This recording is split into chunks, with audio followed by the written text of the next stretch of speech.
ಕೈತುಂಬಾ ಸಂಬಳ ಬರುತ್ತಿದ್ದ ಸಾಫ್ಟ್ವೇರ್ ಉದ್ಯೋಗವನ್ನು ತೊರೆದು ಜಮೀನಿನಲ್ಲಿ ನೈಸರ್ಗಿಕವಾಗಿ ಬೆಳೆದ ಮಾವು ಹಣ್ಣನ್ನು ಸಾಮಾಜಿಕ ಜಾಲತಾಣವಾಗಿ ಗ್ರಾಹಕರನ್ನು ಸಂಪರ್ಕಿಸಿ ಮಾರಾಟ ಮಾಡಿ ಯಶಸ್ಸು ಕಂಡ ಯಾದಗಿರಿ ಜಿಲ್ಲೆಯ ಯುವ ರೈತ ಅವಿನಾಶ್ ಅವರ ಸಾಹಸಗಾಥೆಯ ಕುರಿತ ಒಂದು ವರದಿ ಇಲ್ಲಿದೆ.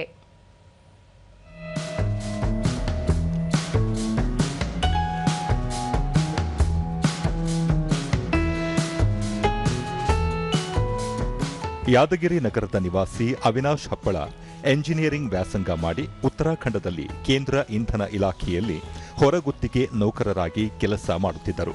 ತಿಂಗಳಿಗೆ 75,000 ರೂಪಾಯಿ ಸಂಬಳ ಪಡೆಯುತ್ತಿದ್ದ ಅವರು ಈ ಉದ್ಯೋಗ ಬಿಟ್ಟು ಕೃಷಿಯತ್ತ ಮುಖ ಮಾಡಿ ತಮ್ಮ ಜಮೀನಿನಲ್ಲಿ ಮಾವು ಬೆಳೆದು ನಿರ್ವಹಣೆ ಹಾಗೂ ಮಾರುಕಟ್ಟೆ ವ್ಯವಸ್ಥೆಯಲ್ಲಿ ಹೊಸ ಪ್ರಯೋಗ ಮಾಡಿ ಎಲ್ಲರ ಗಮನ ಸೆಳೆದಿದ್ದಾರೆ. ಮುಂಡರಗಿ ಗ್ರಾಮ ಸಮೀಪದ ಯಾದಗಿರಿ ರಾಯಚೂರು ರಾಷ್ಟ್ರೀಯ ಹೆದ್ದಾರಿ ಪಕ್ಕದಲ್ಲಿ ಇರುವ 3 ಎಕರೆ ಜಮೀನಿನಲ್ಲಿ ವಿವಿಧ ತಳಿಯ ಮಾವಿನ ಬೆಳೆ ಬೆಳೆದಿರುವ ಅವರು ವ್ಯಾಪಾರಿಗಳಿಗೆ ಗುತ್ತಿಗೆ ಕೊಡುತ್ತಿದ್ದರು. ಕೆಲ ದಿನಗಳ ನಂತರ ಈ ಪದ್ಧತಿಗೆ ಇತಿಶ್ರೀ ಹಾಡಿ ಹಣ್ಣನ್ನು ತಾವೇ ಕಟಾವು ಮಾಡಿ ಮಾರಾಟ ಮಾಡುತ್ತಿದ್ದಾರೆ.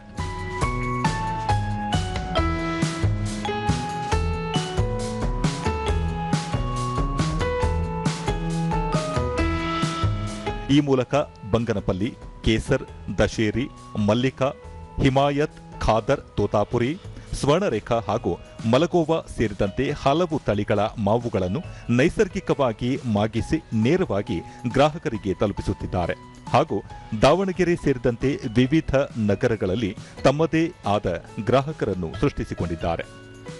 ಹವಾಮಾನ ವೈಪರೀತ್ಯದಿಂದ ಈ ವರ್ಷ ಜಿಲ್ಲೆಯಲ್ಲಿ ಮಾವು ಇಳುವರಿ ಕುಂಠಿತಗೊಂಡಿದ್ದು, ತೋಟದಲ್ಲಿ ಇರುವ 115 ಮರಗಳ ಪೈಕಿ 108 ಮರಗಳಲ್ಲಿ ಹಣ್ಣು ಲಭ್ಯವಿದ್ದು ಸುಮಾರು 3,000 ಕೆಜಿ ಇಳುವರಿ ನಿರೀಕ್ಷಿಸಲಾಗಿದೆ.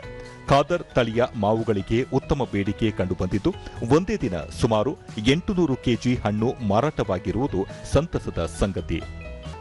ದೂರದರ್ಶನದೊಂದಿಗೆ ರೈತ ಅವಿನಾಶ್ ಡಿ ಹಪ್ಪಳ ಆರಂಭದಲ್ಲಿ ಚೆನ್ನೈನ ಪ್ರತಿಷ್ಠಿತ ಸಂಸ್ಥೆಯೊಂದರಲ್ಲಿ ಸೇವೆ ಸಲ್ಲಿಸಿ ನಂತರ ಉತ್ತರಾಖಂಡದಲ್ಲಿ 2 ವರ್ಷ ಕಾರ್ಯ ನಿರ್ವಹಿಸಿದೆ. ಕೃಷಿ ಮೇಲಿನ ಆಸಕ್ತಿಯಿಂದ ಉದ್ಯೋಗಕ್ಕೆ ರಾಜೀನಾಮೆ ನೀಡಿ ಸ್ವಗ್ರಾಮಕ್ಕೆ ಮರಳಿ ಮಾವು ಬೆಳೆಯುತ್ತಿದ್ದೇನೆ. ತಾಂತ್ರಿಕ ಜ್ಞಾನ ಬಳಸಿ ಕೃತಕ ಬುದ್ಧಿಮತ್ತೆ ಸಹಾಯದಿಂದ ರಾಸಾಯನಿಕ ಅಥವಾ ಕಾರ್ಬೈಡ್ ಬಳಸದೆ ನೈಸರ್ಗಿಕವಾಗಿ ಮಾಗಿದ ಹಣ್ಣುಗಳನ್ನು ಜನರಿಗೆ ತಲುಪಿಸುವ ಪ್ರಯತ್ನ ಮಾಡುತ್ತಿದ್ದೇನೆ. ನೈಸರ್ಗಿಕ ಮಾವಿನ ಹಣ್ಣುಗಳ ಬ್ರ್ಯಾಂಡ್ ಆಗಿ ರೂಪಿಸುವ ಗುರಿ ಇದೆ ಎಂದು ಹೇಳಿದರು. ಈ ವರ್ಷ ನಾವೇ ಸೇಲ್ ಮಾಡ್ತಾ ಇದೀವಿ. ಈಗ ಆಲ್ರೆಡಿ 5 ಡಿಸ್ಟ್ರಿಕ್ಟ್ಸಿಗೆ ಕಳಿಸಿದ್ದೀನಿ ನಾನು. ಬೆಂಗಳೂರು, ಬಳ್ಳಾರಿ, ದಾವಣಗೆರೆ ಮತ್ತು ರಾಯಚೂರು, ಈಗ ಯಾದಗಿರಿಯಲ್ಲಿ ಲೋಕಲಲ್ಲಿ ಸೇಲ್ ಮಾಡ್ತಾ ಇದೀವಿ. ನಾವು ಹಣ್ಣು ಯಾವ ಕೆಮಿಕಲು ಕಾರ್ಬೈಡು ಏನೂ ಆಗ್ತಿಲ್ಲ. It's purely organic. ಯಾಕಂದರೆ ಪಾಯ್ಸನ್ ಕೊಡೋದು ನಮಗೆ ಇಷ್ಟ ಇಲ್ಲ. ಆಮೇಲೆ ಇದು ಹೆಲ್ತಿನೂ ಇರುತ್ತೆ. ಈ ವರ್ಷ ಸ್ವಲ್ಪ ನಾವು ಎಲ್ಲ ಮಾರ್ಕೆಟಿಂಗ್ ಮಾಡಿ ಸ್ವಲ್ಪ AI-ದಿಂದ ಪಾಂಪ್ಲೆಟ್ಸ್ ಎಲ್ಲ ಕ್ರಿಯೇಟ್ ಮಾಡಿಕೊಂಡು ನಾವು ಸ್ವಲ್ಪ ವಾಟ್ಸಪ್ಪನ್ನು ಮಾರ್ಕೆಟಿಂಗ್ ಥರ ಮಾಡಿ ಶೇರ್ ಮಾಡಿ ನನ್ನ ನೆಟ್ವರ್ಕನ್ನು ಯೂಸ್ ಮಾಡಿ ಈ ಥರ ಸೇಲ್ ಮಾಡ್ತಾ ಇದ್ದೀನಿ. ಅವಿನಾಶ್ ಹಪ್ಪಳ ತಂದೆ ದುರ್ಗಣ್ಣ ಹಪ್ಪಳ ರಾಜ್ಯದ ವಿವಿಧ ಜಿಲ್ಲೆಗಳಿಗೆ ಮಾವು ಮಾರಾಟ ಮಾಡಿದ್ದು ಮಗನ ಆಸಕ್ತಿ ಸಂತೋಷ ತಂದಿದೆ. ಗ್ರಾಹಕರ ಮೆಚ್ಚುಗೆಯೇ ನಮ್ಮ ತೃಪ್ತಿ ಎಂದರು. ನಮಗೇನಪ್ಪ ಅಂದರೆ ಮೇನ್ ಏನಂದರೆ ಖುಷಿ ತಂದಿದ್ದೆ. ನನ್ನ ಮಗ ಏನಪ್ಪ ಅಂದರೆ ನನ್ನ ಜೊತೆಗೆ ಬಂದು ಕೆಲಸ ಮಾಡೋದ್ರಲ್ಲಿಂದ ಅಂದರೆ ನೆಮ್ಮದಿ ಇದೆ, ಒಂದು ಖುಷಿ ಇದೆ.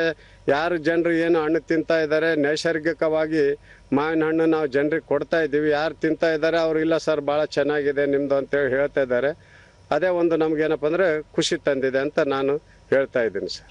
ರೈತ ಭೀಮರಾಯ ಬಾವೂರ್ ಈ ಮಾವಿನ ಹಣ್ಣುಗಳು ಸಾರ್ವಜನಿಕರು ಹಾಗೂ ರೈತರ ಗಮನ ಸೆಳೆಯುತ್ತಿರುವುದು ಖುಷಿ ತಂದಿದೆ ಎಂದು ಮೆಚ್ಚುಗೆ ವ್ಯಕ್ತಪಡಿಸಿದರು. ತೋಟ ನೋಡಿಬಿಟ್ಟು ನಮಗೇನು ಅನಿಸಿದಪ್ಪ ಅಂದ್ರೆ ನಮ್ಮದೊಂದು 10 ಎಕರೆ ಹೊಲ ಅದ, ಇದೇ ಥರ ನಾವು ತೋಟ ಮಾಡಮಂತ ಮಾಡಿವಿ. ಇವು ಸಸ್ಯಗಳು ಇಲ್ಲಿ ತಂದಾರ ಅವ್ರಿಗೆ ಕೇಳ್ಕೊಂಡ್ ಕೇಸಿ ನಾವು ಗಿಡ ನಾಟಣೆ ಮಾಡಮಂತ ಮಾಡಿದ್ವಿ. ನಮ್ಮಲ್ದಲ್ಲಿ ಏನಪ್ಪ ಅಂದ್ರೆ ಈ ಯಾರ್ಯಾರು ಹಣ್ಣು ಬೇಕಾದ್ರೆ ಇಲ್ಲಿ ಮಾತ್ರ ತೋಟದಾಗ ಸಿಗ್ತಾವ. ಪ್ರತಿ ಒಂದು ಗಿಡದಲ್ಲಿ ಮಾವಿನ ಹಣ್ಣು ಬಾರಿ ಸಿಹಿ ಅವ, ಒಳ್ಳೆ ಹಣ್ಣು ಅವ, ಏನು ಪೌಡ್ರ್ ಗಿಡ್ರ ಔಷಧಿ ಹೊಡೆಯಲ್ಲ. ಒಟ್ಟಾರೆಯಾಗಿ ಮಾಡುವ ಯಾವುದೇ ಕೆಲಸದಲ್ಲಿ ಶ್ರದ್ಧೆ, ಪರಿಶ್ರಮ ಇದ್ದರೆ ಅದರಲ್ಲಿ ಯಶಸ್ಸು ಸಾಧಿಸಬಹುದು ಎನ್ನುವುದಕ್ಕೆ ರೈತ ಅವಿನಾಶ್ ಹಪ್ಪಳ ಸಾಕ್ಷಿಯಾಗಿದ್ದು ಹಲವು ಯುವಕರಿಗೆ ಮಾದರಿಯಾಗಿದ್ದಾರೆ.